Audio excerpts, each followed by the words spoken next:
توبہ کرنے والے کو چند کام کرنے چاہیے تاکہ وہ توبہ کے اوپر پکا رہے، واپس نہ لوٹے۔ پہلا کام یہ کہ برے دوستوں کو چھوڑ لے۔ امام غزالی رحمۃ اللہ علیہ نے لکھا ہے کہ یار بد مارے بد سے بھی زیادہ برا۔ مارے بد فارسی کا لفظ ہے، مار کہتے ہیں سانپ کو، بد سے مراد زہریلا سانپ، کہ جو برا دوست ہوتا ہے وہ زہریلے سانپ سے بھی زیادہ برا ہوتا ہے۔ کیوں؟ اس لیے کہ سانپ ڈس لیتا ہے انسان کی جان چلی جاتی ہے، برا دوست ڈس لیتا ہے انسان کا ایمان ہی چلا جاتا ہے۔ اس لیے یار بد مارے بد سے زیادہ برا ہے۔ لیکن اگلی بات امام غزالی رحمۃ اللہ نے عجیب لکھی ہے، اس کو پڑھ کے تو ہمیں بھی حیرت ہوئی۔ لکھتے ہیں کہ یار بد شیطان سے بھی زیادہ برا۔ اب ذہن میں خیال آیا کہ بھائی وہ کلمہ گو تو ہوگا نا، گو فاسق فاجر سے ہی، بدکار سے ہی کلمہ تو پڑھتا ہے، اور شیطان تو بدبخت ہے، اس سے برا کیسے ہو گیا؟ مگر امام غزالی رحمۃ اللہ نے اس کی بھی لاجک دی، بہت خوبصورت بات سمجھائی۔ وہ فرماتے ہیں کہ دیکھو جو شیطان ہے نا، وہ صرف انسان کے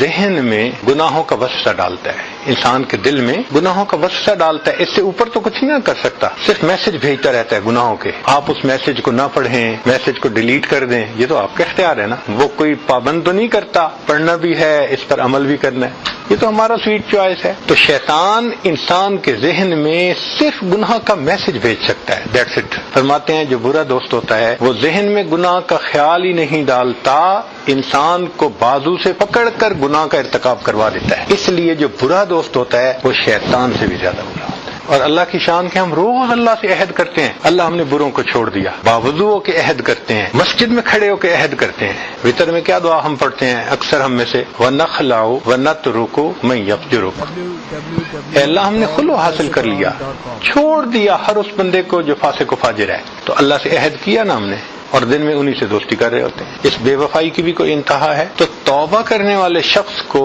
فاسق و فاجر لوگوں سے الگ ہونا لازمی ہے۔ اس کی مثال یوں سمجھیں کہ اگر ایک موتی کسی گندی نالی میں پڑا ہے، آپ اس کے اوپر پانی ڈالتے رہیں، ٹن پانی بھی ڈال دیں گے نا تو وہ صاف نہیں ہوگا، اس لیے کہ ذرا پانی ڈالنا بند کیا پھر گندا پانی اس کو گندا کر دے گا، اور اگر اس سے نکال لیں تو ایک چلو پانی ڈالنے سے وہ صاف پاک ہو جائے گا۔ اس لیے برے دوستوں کی محفل کو چھوڑنا وہ لازم ہے، آپشنل نہیں ہے، اس کے بغیر انسان توبہ پہ نہیں جمع رہ سکتا۔